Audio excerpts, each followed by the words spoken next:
was a matter of genetics, after all, and had little to do with her personally.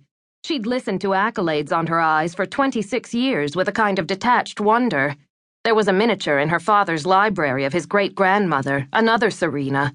If anyone had asked, she could have explained the process of genetics that resulted in the resemblance, down to the bone structure and eye shade, and the reputed temper.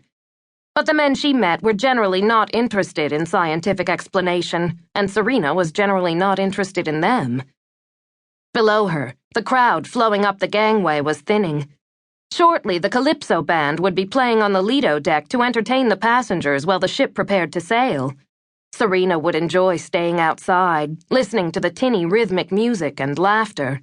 There would be a buffet laden with more food than the well over 1,000 people could possibly eat, exotic drinks and excitement. Soon the rails would be packed with people wanting that last glimpse of shore before all there would be was open sea. Wistfully, she watched the last stragglers come on board. It was the final cruise of the season. When they returned to Miami, the celebration would go into dry dock for 2 months. When it sailed again, Serena wouldn't be on it. She'd already made up her mind that it was time to move on. When she'd taken the job on the ship, she had been looking for one thing: freedom from years of study, from family expectations, from her own restlessness. She knew she had accomplished something in the year on her own. Serena had found the independence she had always struggled for, and she had escaped the niche so many of her college friends had been determinedly heading for: a good marriage.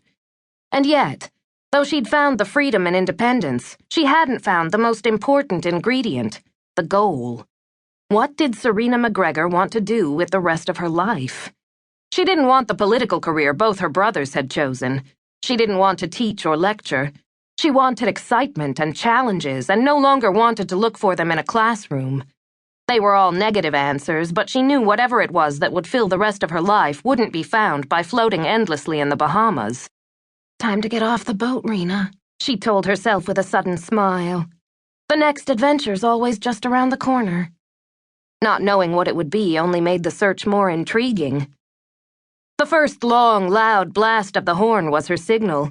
Drawing back from the rail, Serena went to her cabin to change. Within 30 minutes, she entered the ship's casino dressed in the modified tux that was her uniform. She had pulled her hair back in a loose bun at the nape of her neck so that it wouldn't tend to fall all over her face. Her hands would soon be too busy to fool with it. The chandeliers were lit, spilling light onto the red and gold Art Deco carpet. Long, curved windows allowed a view of the glassed-in promenade deck, then the blue-green stretch of sea. The remaining walls were lined with slot machines, as silent as soldiers waiting for an attack. Fussing with the bow tie she could never seem to get quite right, Serena crossed to her supervisor. As with any sailor, the shifting of the ship under her feet went unnoticed.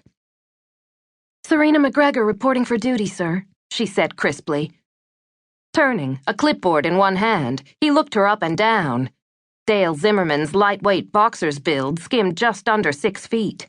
He had a smooth, handsome face he dedicatedly tanned, winning crinkles at the corners of his light blue eyes, and sun-bleached hair that curled riotously. He had a reputation, which he assiduously promoted, of being a marvelous lover. After his brief study of Serena, his grin broke out. "Rena, can't you ever get this thing right?" Tucking the clipboard under his arm, Dale straightened her tie. "I like giving you something to do."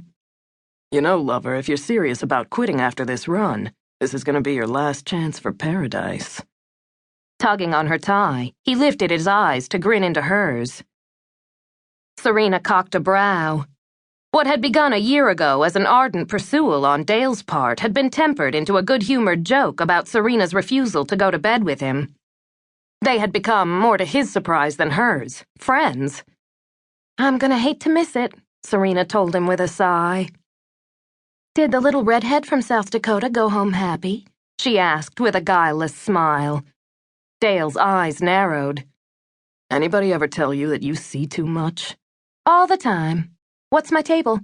"You're on 2. Taking out a cigarette, Dale lit it as she walked away. If anyone had told him a year before that a classy number like Serena MacGregor would not only hold him off but make him feel fraternal, he'd have recommended a good psychiatrist. With a shrug, he went back to his clipboard. He was going to regret losing her.